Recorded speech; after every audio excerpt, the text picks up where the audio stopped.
The James Dean mystery was solved after 70 years. Worse than we expected. James Dean was born James Byron Dean on February 8, 1931, in Marion, Indiana, a tiny industrial town. His parents were Mildred Wilson and Winton Dean. Winton, a farmer, became a dental technician to improve his family's finances. This relocation reflected early 20th century American families' goals of upward mobility through education and skilled trades.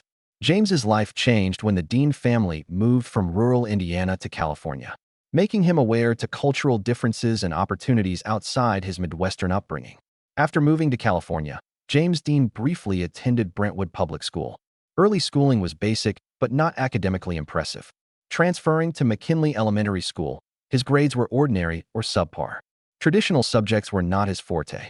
His character was deep and had creative and emotional qualities that were not measured by grades. Mildred, James' mother, was especially close to him. He often believed she was the only one who knew him and sensed his inner sensitivity and intensity beyond his outer actions. This relationship ended tragically when Mildred got cancer. The sickness killed her when James was 9, affecting him throughout his life. His mother's early death left a permanent emotional scar on him, making him vulnerable and driven to discover meaning via art. James Dean found his social and cultural identity at Fairmount High School in his teens. He played baseball and basketball and was well-liked. His sporting activities showed his competitiveness and desire to connect, but he had other interests. James took acting lessons and practiced public speaking, showing an early love of performance and storytelling. Fairmount High School graduation in 1949 marked the end of his adolescence and the start of a more concentrated career. Pre-law was James' first major at Santa Monica College after high school. Social or familial expectations for a solid profession may have influenced this decision. While at SMC, he recognized that law did not match his passions. He was drawn to acting because it allowed him to explore human emotions and identities. Thus, he transferred to UCLA and majored in drama.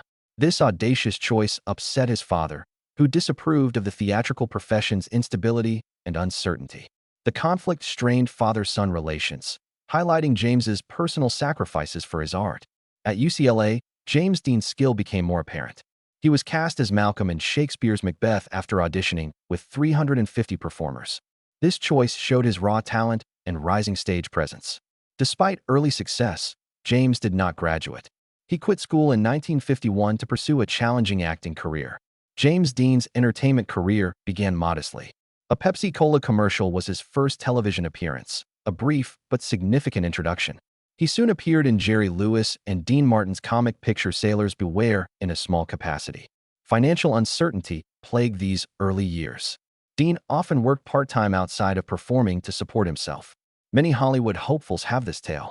James traveled to New York City for serious theatrical training to improve. He studied with Lee Strasberg, who popularized method acting in the U.S., at the Actors Studio.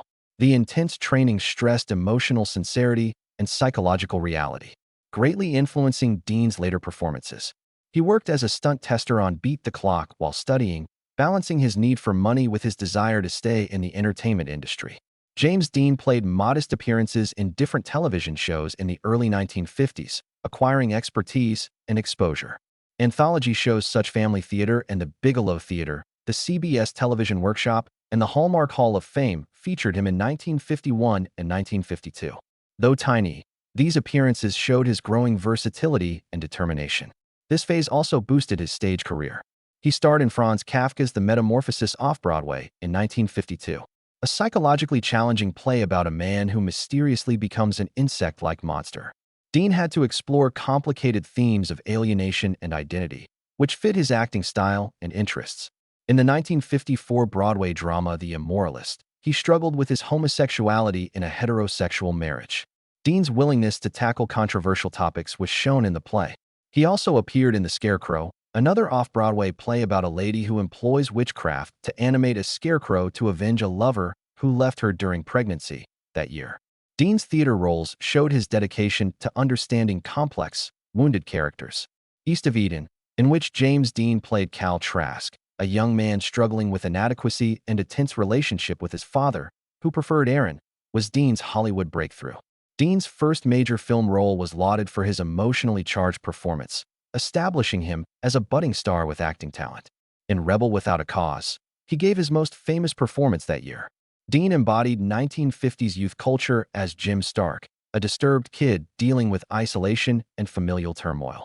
Teens associated with Jim's defiance and vulnerability, making the picture popular. Dean became a cultural icon and emblem of young angst in American cinema and popular culture with this portrayal.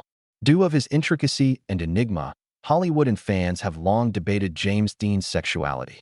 Dean's private life was rumored in 1950s America's conservative culture when sexuality was prohibited. Decades after Dean's untimely death, his close friend William Bast revealed a shocking new detail about the actor's life. Bast revealed that their friendship sometimes became sexual. This honest admission shook Hollywood's heterosexual narrative and revealed Dean's varied desires and emotional relationships. Bast's disclosure humanized Dean beyond celebrity gossip, portraying him as a young guy negotiating difficult feelings in a constrained social situation. Despite this, James Dean dated various women, demonstrating that his romantic life was complex. He was linked to Beverly Wills, a bright and charming actress, Barbara Glenn, a famous actress, and Liz Sheridan, who became famous for her role in Seinfeld. These romances, though less recognized at the time, show that Dean was active in Hollywood's social and love sphere, building deep relationships with women who admired his charisma and depth. Dean's affair with Pia Rangeli, a beautiful Italian actress, was perhaps his most famous and publicized. Their passionate chemistry and sad star-crossed romance enthralled the media and public, as Dean's life often evoked. Pia Rangeli's glamour and worldwide appeal changed Dean's world, connecting him to European cinema and culture. Deep emotional intensity and widespread news coverage of the romance fueled Dean's image as a restless and passionate young man trapped between stardom and his own aspirations. James Dean has been one of Hollywood's most enigmatic figures for almost 70 years. His name alone conjures the raw energy, youthful rebellion, and sad promise of a star that burned too bright and faded too fast.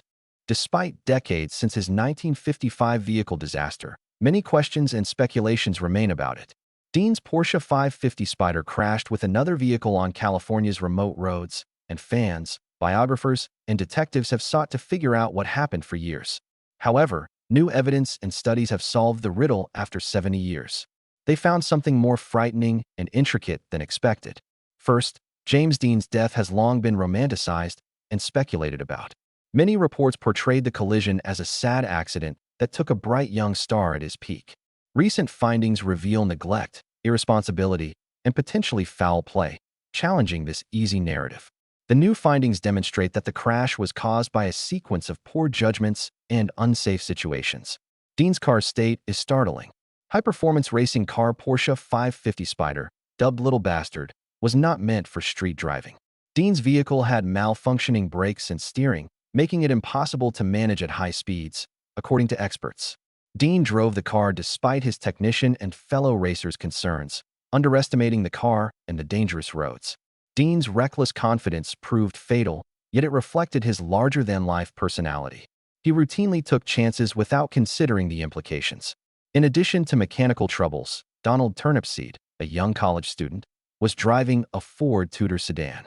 While Turnipseed tried to avoid the disaster, poor visibility and road markings caused it, according to investigations.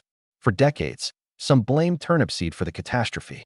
Recent assessments show that Turnipseed was also hit by bad luck. This compounds the story, turning it into a tragedy caused by various human and environmental faults. Alleged cover-ups in the aftermath are much more troubling. Local authorities and certain parties may have lied to protect their reputations or escape legal action, according to records and eyewitness testimony. This secrecy fostered myths and conspiracies. These cover-ups reflect a darker Hollywood and police enforcement. The willingness to conceal unpleasant facts to protect celebrity images and public order. The psychological state of James Dean before the crash adds another element of intricacy. In interviews with friends, family, and colleagues, Dean described feeling pressure from his rising celebrity and struggling with substance usage and emotional issues. His reckless driving may have been a sign of his deeper instability, testing limits on and off screen. This shows Dean as a sensitive person grappling with sudden celebrity, rather than the mythical rebel without a cause. This revelation has major cultural significance. Years of mystery surrounding James Dean's death helped him become a tragic figure of youth and rebellion. Now that the truth is out, the public faces a more complex and unsettling reality.